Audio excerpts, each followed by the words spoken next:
Hello, everyone, and welcome to this lecture on how organizations can become agile. In this lecture, we'll discuss what do we mean by agile, and then we'll discuss steps organizations can take to become agile. So let's get started here. So, firstly, why does agility matter? Now, the first thing is that the world changes fast. Only adaptable organizations are going to thrive. And this is especially true in today's environment where technology is changing every couple of years, or there's a breakthrough technology or process or product that comes out, and it's a game changer where other companies have to adjust or try to incorporate that particular product.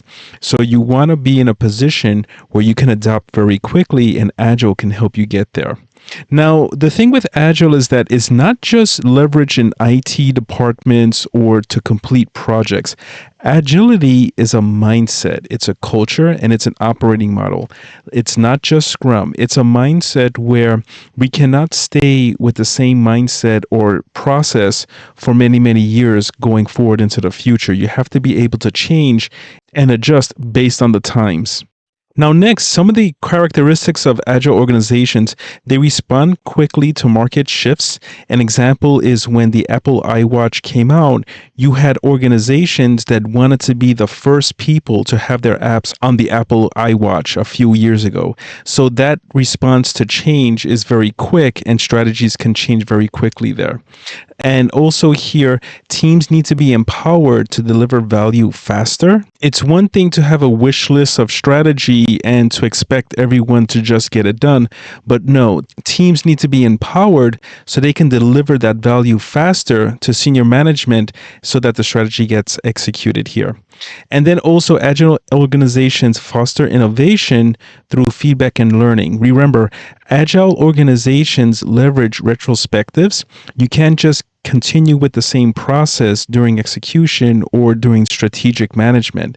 There has to be retrospectives here to check in as to, hey, you know what's working well here and what's not. And for the things that are not working, how can we change that for the better? Now, finally, here, becoming agile is a journey, it's not a destination. Okay, it's not like a project plan where you have a final end date and the project is over. It's an entire journey where the organization changes and adjusts to agile, and it's going to be a continuous learning process as the organization exists into the future. Because, like I mentioned, times change, and the organization has to be flexible and be willing to continuously learn as they go through this process. Next, we're going to be discussing the pillars of an agile organization. And the first one here is that it's the mindset and the culture. It's a growth mindset with trust, transparency, and learning. If an organization is going to become agile and adjust to changing environments, there cannot be this mindset where certain people have all the information and it's not distributed to everyone.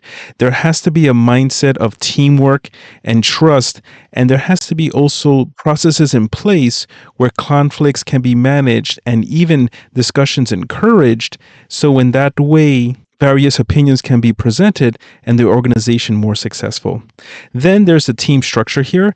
There's cross-functional teams and empowered teams. And again, to my previous point, if teams are empowered to work autonomously, they'll be able to produce their best work and not be working under a micromanaged situation.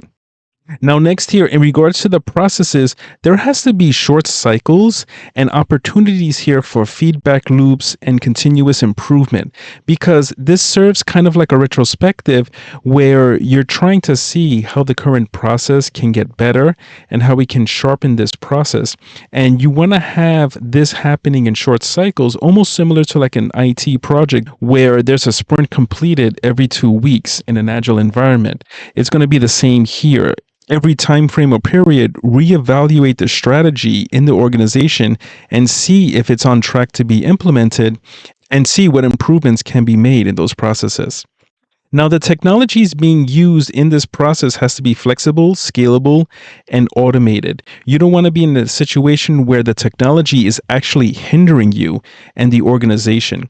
It has to be scalable, so in that way you start out with initial versions of that particular product, and then it can scale up to continue with the times where technology is improving every couple of years or so. And you also want this technology to be flexible so that many users can use it. And it's not a situation where it's such a difficult thing to use here.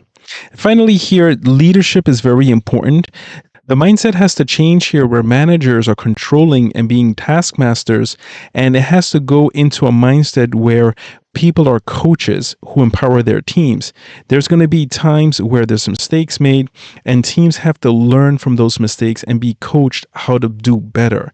Coaching is ultimately going to serve the team well so they continuously improve rather than just marching to a set of tasks on a project plan or being yelled at every single day to get things done. Now, finally, we can discuss how is an organization going to become agile. Firstly, the organization, if they're implementing this new agile process, they're going to have to start small.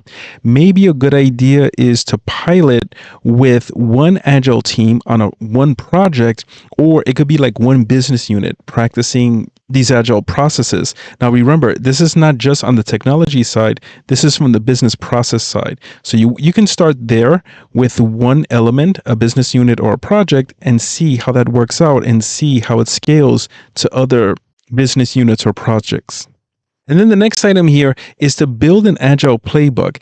How is agile going to fit into your culture? Now, here, your organization may have a culture that has existed for a certain number of years. So, for example, if there's certain value that your organization goes through, that doesn't have to change. That list of values can stay intact for your organization.